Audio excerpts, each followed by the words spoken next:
Hi, I'm Dan Radcliffe, and today I'm going undercover on the internet to find out what you've all been saying about me. It's actually me. Seriously, it's actually me. Reddit.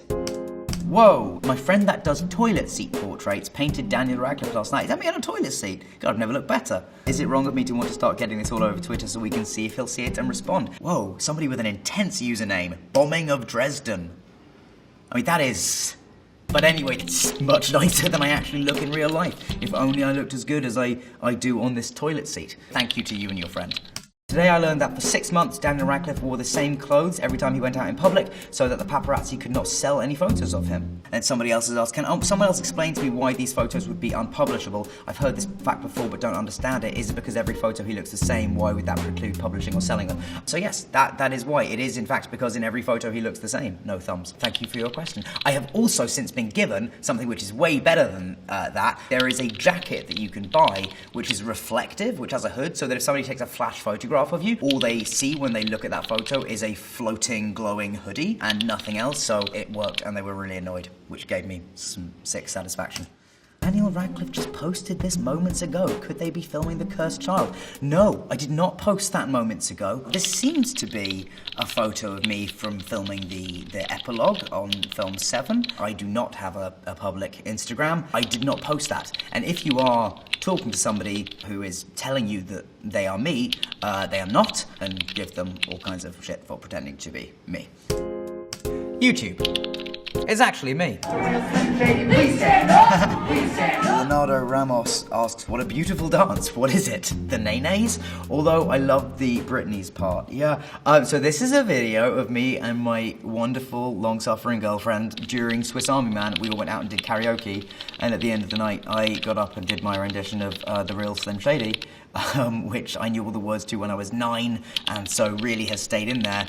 And I was like quite reticent about getting up and doing it because the chorus is really long. There is a lot of just saying, won't the real Slim Shady please stand up? So my girlfriend was just like, I'll just get up and like be your hype man and just like shout stuff during the chorus and do the chorus for you. And thank you, this person who filmed it and put it on YouTube. If you really wanted to kill me, you'd have already done it.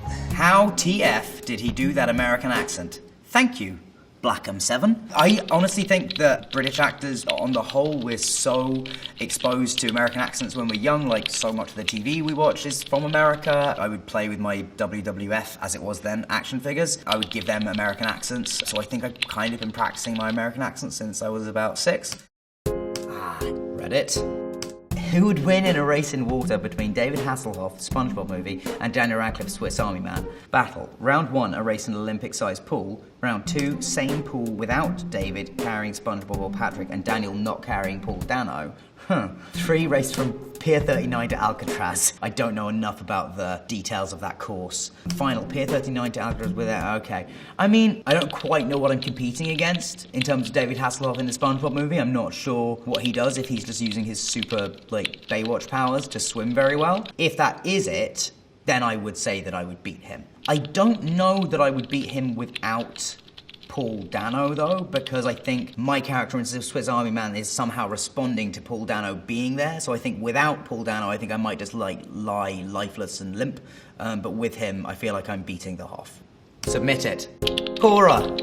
What if you were trapped in an elevator with Daniel Radcliffe? Well, I'm always trapped in an elevator with Daniel Radcliffe. It's fine, it's quiet in there. What is the most badass thing about Daniel Radcliffe? I have to say, badass is just one of those words that it is almost impossible to say in an English accent. Because I would say badass, like I would pronounce it like arse, but it's ass. But if I say badass, it just sounds like I'm midway through switching to American. So the least badass thing about me is my inability to say that word. Is it normal or special to be able to twist your tongue in a way with 3 curves, similar to how Daniel Radcliffe can do it? 3 curves is actually not the hardest, it's the 2 you have to do. So it's the 1, and then 2. I don't know if it's normal. I think it's probably like the recessive gene thing, if you can do that or you can't. I think if you can roll your tongue, you are very highly likely to be able to do the 3. You just have to like concentrate, and if you like keep thinking of moving the walls of your tongue together, then eventually it will just go into the 3 thing. But let's just say we're incredibly special. Next. Twitter. How am I supposed to ask Daniel Radcliffe on a date if he doesn't have any social media? You are much better off not dating me, and the whole world can thank my girlfriend for taking that hit for the lot of you. Yeah, okay, thank you, Selena. Post it. Even more Cora. What is Daniel Radcliffe's workout regimen? Oh, how you're gonna wish you hadn't asked. I know that anybody watching this is gonna find this hilarious because I do not look like somebody who works out at all. I'm like the classic, almost cliched example of somebody who gave something up, in my case drinking, and then just like became obsessed with working out. I'll do like one very long run, well, long for me, like 8 to 10 miles a week, and then various sort of circuit training, and I will do some weights. I don't like to talk about it because I am such a cliche in that regard, but it is true. Cora, would Daniel Radcliffe have made a good Spider-Man? Yes, I would have made a very good Spider-Man. Not in the films. I just mean in real life, where I granted those powers. Post it. IMDb. Besides Dan, I know what a boring nickname. No, I don't have any other nicknames. You know how on IMDb it'll say like trademark? It said next to me my trademark was short stature. I'm like, I have not trademarked this. You do not owe me money if you're also 5'5". Yeah, God, now I really wish I had a more interesting nickname than Dan. Thank you very much to you, the internet, for all of your questions. You all stay relaxed and kind to each other out there.